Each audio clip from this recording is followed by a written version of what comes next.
honor to introduce Professor Marc Besselink, who is a professor of pancreatic and hepatobiliary surgery at the University of Amsterdam, the Netherlands.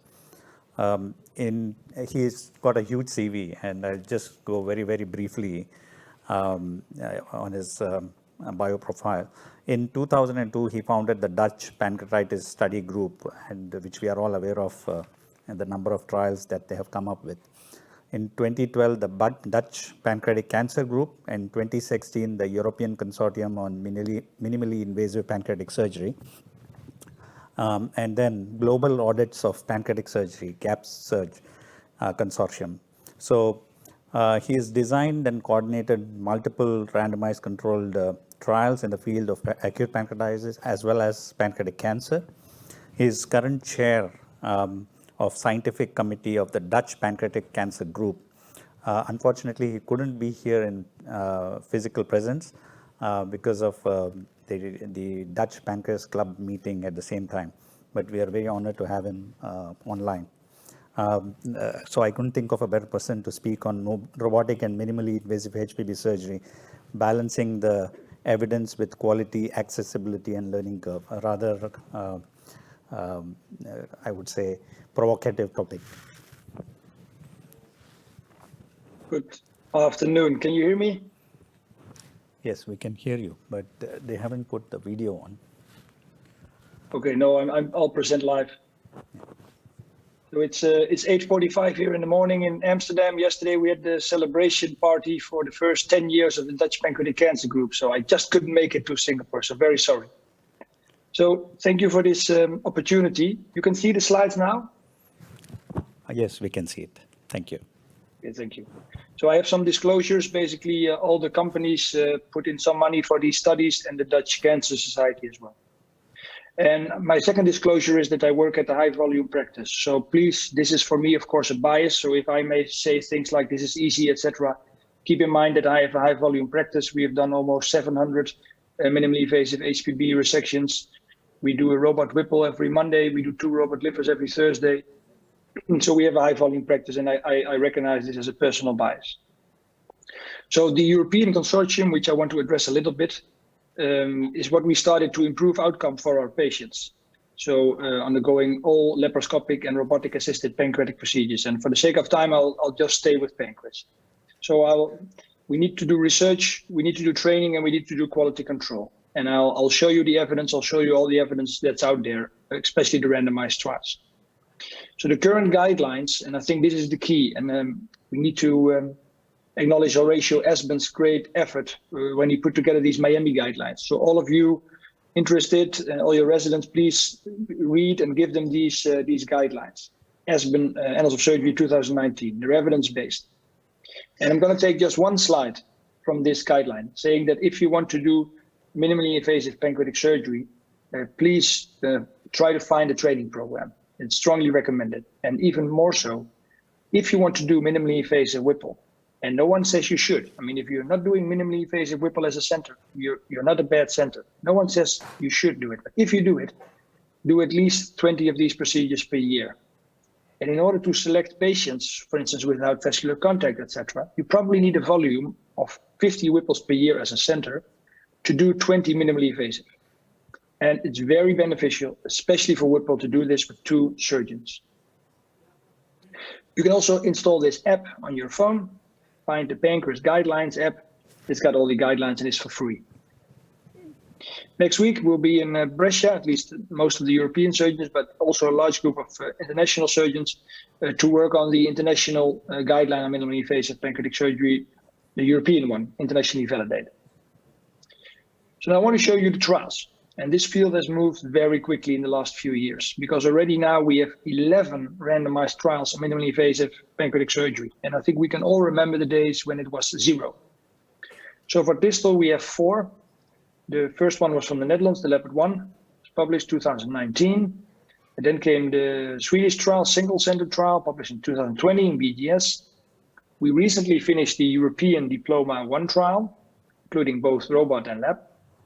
And in Heidelberg, in Germany, the Pandra 2 trial is ongoing for lab distal. So 4 trials for lab, 7 trials for Whipple. So you know the first trials probably. So the plot trial, India, 2017, already 5 years ago, BDS. Then Padulab from Spain, 2018.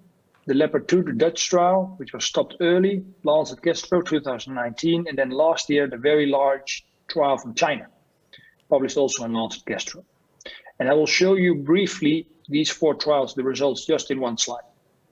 The Europa trial, which is the first trial only randomizing robot Whipple patients, has just completed in Heidelberg. We're waiting for the results. The Hopkins trial with robot Whipple was stopped early because of difficulty recruiting patients in the US. And then finally in Europe, the Diploma 2 trial, including both robot and lab, so it's comparing minimally invasive versus open, is ongoing.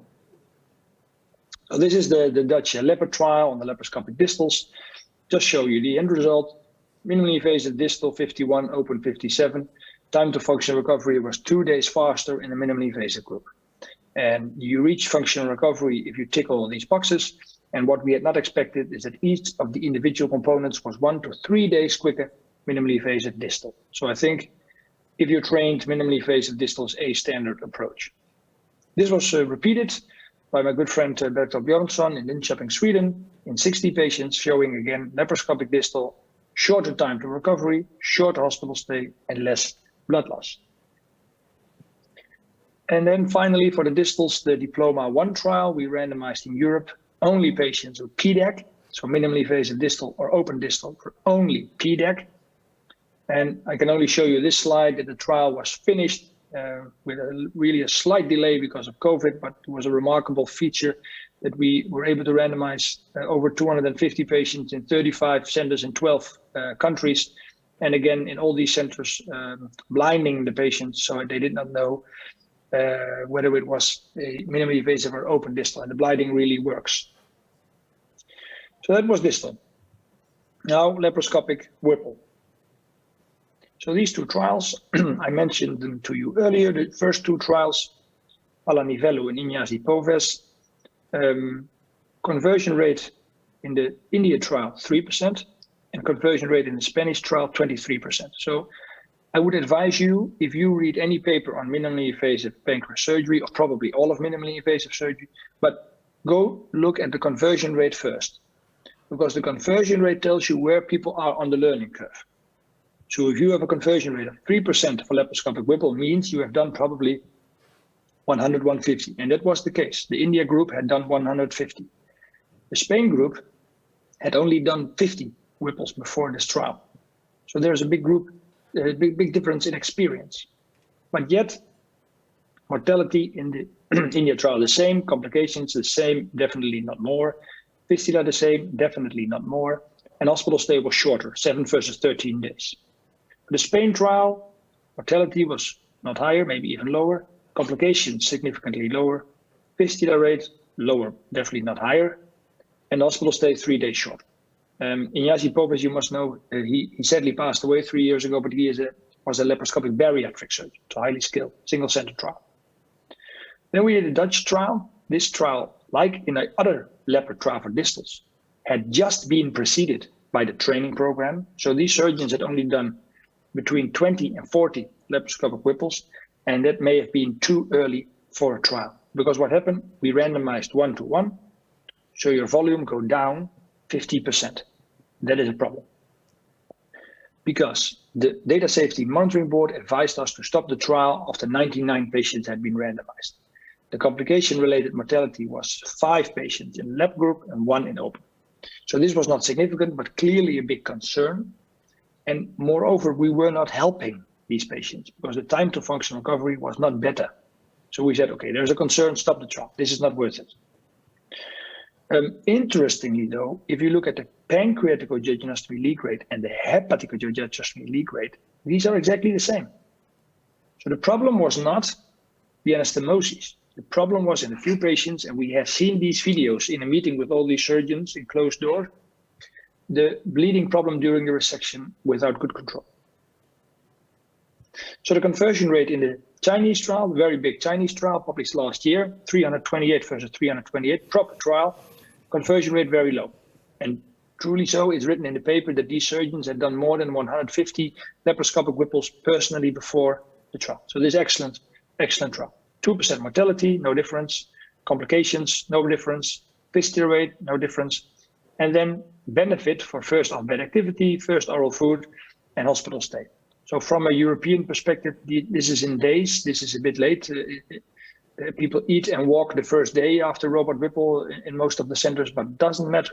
The difference is beneficial for laparoscopic Whipple. It's not a big difference, but it's beneficial. So if I put all these 4 trials for you in just one table, that's here, you see the 4 trials. You see here mono, the last 2 multi-center, number of patients, mortality, fistula, hospital stay. Green is better, orange is the same, and red is potentially worse. So you see the benefit is not big, but there is a benefit in hospital stay. And that's what I said to you in the beginning. The difference is not so big that you should do minimally invasive Whipple. I think it's very important that you only do it if your volume is high. If your volume is low, you will increase your morbidity and your mortality. So be careful and only do this in high volume centers with proper training. Okay, that brings me to robotic Whipple. So I think we have to, at least in the Western world, the Pittsburgh team is leading the way for robotic Whipple. So Sureikat, Hawk, and Zay really have to be commended for leading the field. They do 50 robotic Whipples per year, and their operating time plateaued after 390 minutes. After 240 procedures, 390 minutes. Complication rate is 24%, fistula rate 8%, mortality 1.4%, and hospital stay 8 days. So I think this is the benchmark. We asked them, can you help train us in the Netherlands? Because we will stop doing laparoscopic Whipple as a nation, and we want to switch to robotic Whipple. And they were very kind to do so. So we made a training program, LayLabs 3. We already had LayLabs 1 for the distals, LayLabs 2 for lap Whipple, and this was LayLabs 3, robot Whipple. Melissa Hawk, we used her training program. She has a very detailed technique description. We had hundreds of hours of online videos that surgeons needed to watch. They needed to do the basic Da Vinci simulation training at 95% plus scores. Then they got the biotissue from us and trained the pancreas and bile duct anastomosis. We went off to Pisa, and then they came to us for full weeks. So in 6 weeks, they were in the Netherlands for 6 weeks. And every week they did a robot Whipple in 4 or 5 different hospitals. So we lined the patients up. This was a remarkable feature. They traveled from the US, did several Whipples in a day. So I really need to acknowledge their work. So far in the Netherlands, we have done more than 650 robotic Whipples in 8 centers. 1 in every 4 Whipple in the Netherlands is now being done robotically. Laparoscopic Whipple essentially stopped. And I don't have the slide, but our operating times from the beginning there was almost a flat line, almost no learning curve. And almost from the beginning, our operating times were 400 minutes, meaning that because we stood on their shoulders of giants, our operating time from the beginning was the same as it was for them after 240 cases. So it doesn't make sense to just do the old see one, do one, teach one. So go get proper training. So this has now resulted in Europe in the Diploma 2 trial, which is a combined superiority and non-inferiority trial. And what that means is that we primarily want to show that it's safe. So the primary endpoint is just complications, non-inferiority. And of course, secondary, we want to show that it's superior for time to function and recovery. So again, here patients are blinded. Alone in Amsterdam, we have now randomized 48 patients in 9 months, and they really don't have a clue whether the operation was robot or minimally or open. So it's so interesting. The blinding really works. We're randomizing 2 to 1 to not make the same mistake as in the past. So the volume is high for minimally invasive. That's really useful. And we only pick centers who can do within the trial 20 minimally invasive Whipples per year. And you need to have done 60 minimally invasive Whipples before the trial. So all across Europe, the centers are participating, high volume centers. So we're very, very proud of this collaboration. Okay, training. We run in Europe a course where we have several robotic systems, robotic simulators, robotic Whipple, laparoscopic distal on fresh frozen human corpses. And I know this is in Europe, but I just wanted to show you this. I think this is important, but this is not enough. Just going to a course is not enough. So in Europe, what we did is we copied the Pittsburgh Dutch now to European training program. So European centers who do at least 50 Whipples per year, they join. It's free of cost. The only thing we ask is if you join, thereafter, please put your patients in our European quality registry so we can show you and others the quality. So I think this is a very good thing. And for this, we use this beautiful biotissue. Before we used lifelike biotissue from Canada. Now we use the biotissue produced in Heidelberg. And as you can see, it's really nice. So before you do the first robot Whipple, every forehand, backhand, left hand, right hand stitch, you know exactly what to do. So Herb Say came and watched and proctor my third robot Whipple, and he said, Mark, it's like I'm watching my number 100. And it's definitely not because I'm a better surgeon than Herb, definitely not, but because we just took driving lessons with them. So when we started, we were ready. And it's a big difference from how we did things in the past.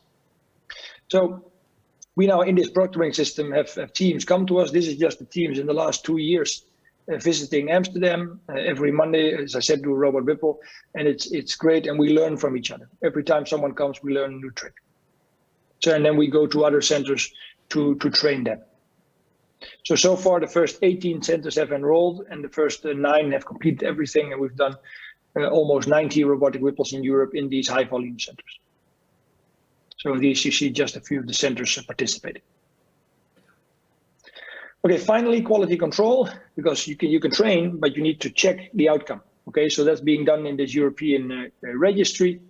We did a survey just asking surgeons, are you interested? 98 hospitals replied from 23 countries, medium volume 45 Whipples. And of course, there's response bias. I acknowledge this, but 99% said, yeah, we'll join. But the data for one patient to complete shouldn't be too long. Okay, so 10, 15 minutes max per patient. And we did this.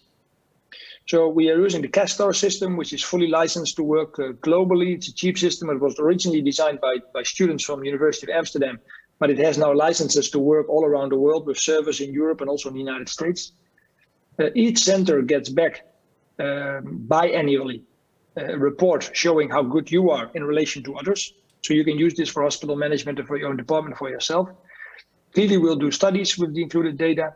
And 2 centers per year, random centers, get a quality audit.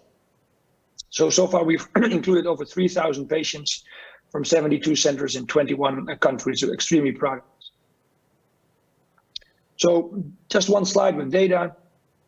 Of the centers joining, 75% was doing minimally invasive Whipple. Of those doing minimally invasive Whipple, 59% was robot assisted, and that number is increasing. But of the centers doing minimally invasive Whipple, only 1 in 4 meet the Miami guideline volume advice. And I think this is concerning. Of course, you can be a smaller volume center with excellent outcome. That is clear. You can have good results, but it's very concerning. Overall outcome will be worse, probably worse than open if you only do 2, 3, 4 per year.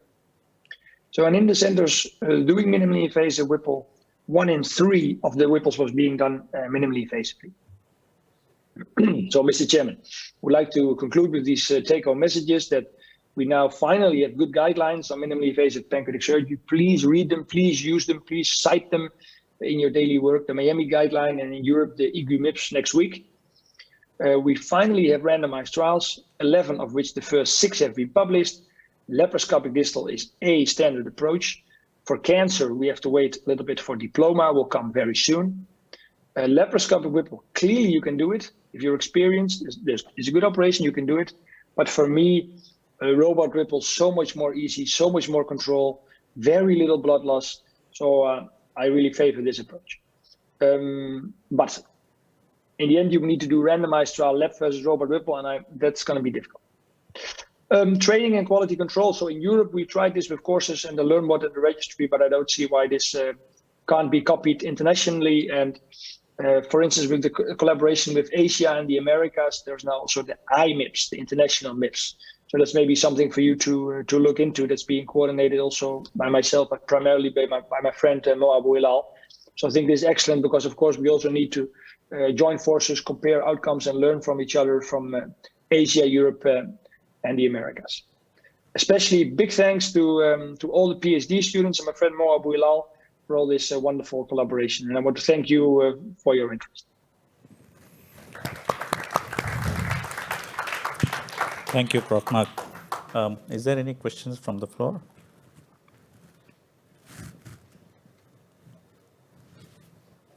Maybe I'll start off. Is there a consistent definition for a high volume, mid volume, and low volume centers for pancreatic surgery? Yeah, good question. So the Miami guideline for, as I said, minimally invasive Whipple is 20 Whipples, so 20 minimally invasive Whipples per center per year. What that means, you need a center that does about 50 Whipples in total. So I think in the Netherlands now there is a new a report now from the government that we need to move to 100 as a minimum volume per center for pancreas, liver, esophagus, stomach, carotid, and aortic surgery. So our guideline used to be 20 as a country, and now it will go to 100. And I think in the future, yeah, probably 80 to 100 is something minimal, because you are now getting all these subgroups for pancreatic surgery, right? You get minimally invasive, open, neoadjuvant, etc. So, but I realize this may not be possible in all situations. For instance, in countries like Australia, you will never get that volumes because of the scarcity of the population. Okay.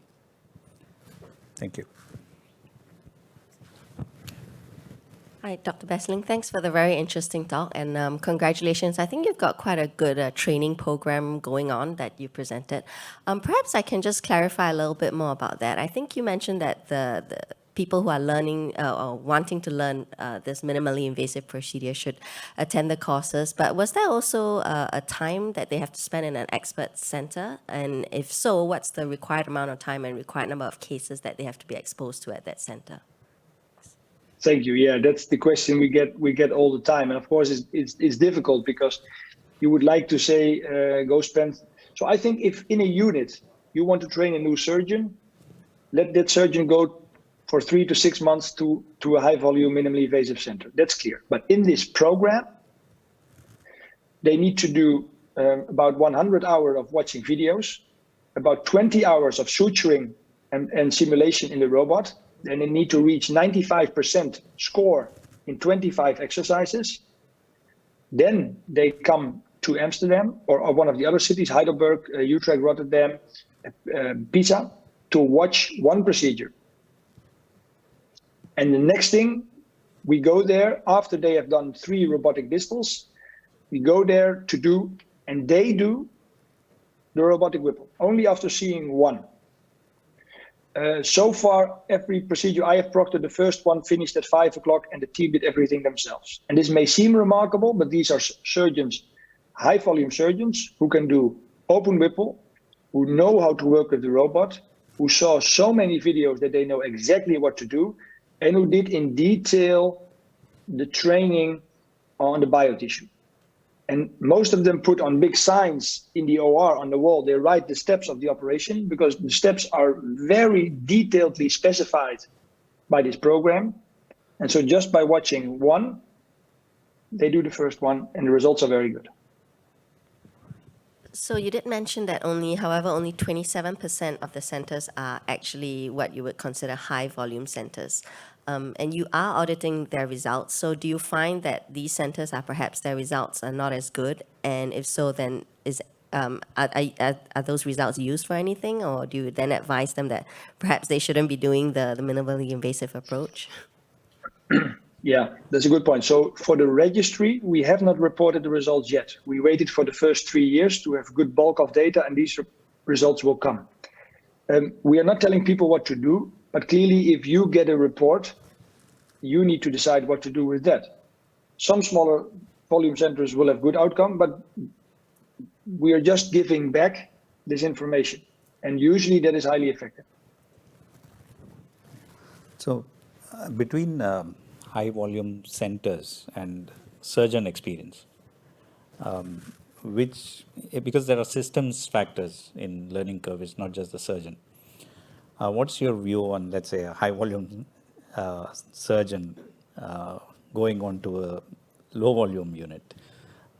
Or is it more important to have a volume in the center rather than just surgeon experience? Yeah, no, that's an excellent point. So in our centers, usually one team of 2 or 3 surgeons doing the robotic Whipples. So it's not just one, but it's two surgeon approach, one in the console and one to the surgeon bedside, who has, for instance, ligature and stapling. So you already have 2 surgeons. There may be a team of rotating. So if one is away, that the other 2 can do it. That's 1. 2, if a high volume center surgeon goes to a low volume site, his operative outcome will stay almost the same, but his post-operative outcome will be a lot worse because of the failure to rescue. And you know this, but if you work in a center that does 20 Whipples per year and you have 5% bleeding, that means that every nurse only sees it, there is only 1 bleeding per year. This for all the nurses to see a bleeding and know what to do will take 60 years.